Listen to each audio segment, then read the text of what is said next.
And Brooke, we're not the only ones feeling the heat.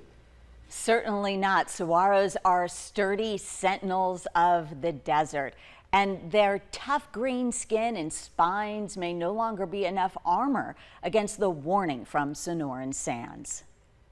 These majestic giants are a living look at how we're weathering an ecological storm.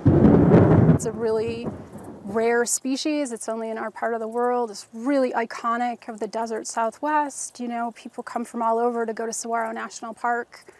Would be tragic not to have that.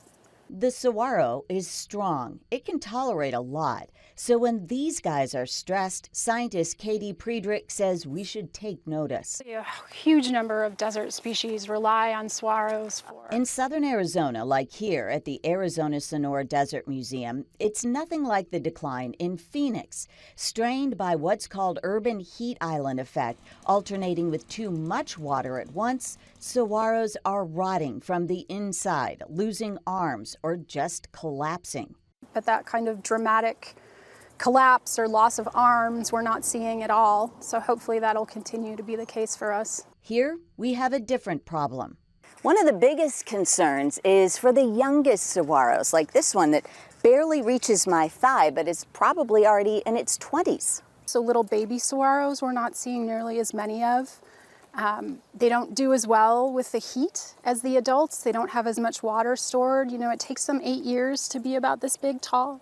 Saguaros are at least 50 when they grow their first arm and live to be around 150. But they take a long time to grow. They do most of that growing at night, and the nights are getting hotter.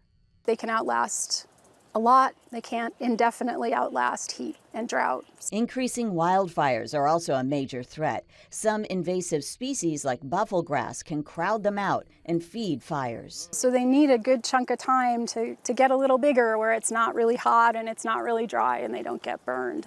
The Sonoran Desert is one of a kind, supporting species found nowhere else. It's also a harbinger of hope. Research shows desert soil acts as a carbon sink, trapping and keeping carbon dioxide out of the atmosphere. Scientists are looking at ways to harness that work, suggesting a healthy next generation of saguaros bodes well for generations of people, too.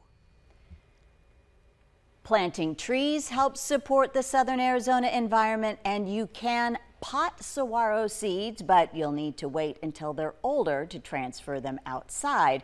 Saguaros are under the Native Plant Protection Act. If your cactus loses an arm, say, leave it alone. The saguaro will form a protective callus using those centuries-old survival skills. Brooke Wagner, 13 Fact Finders. Wow, that was really good. Such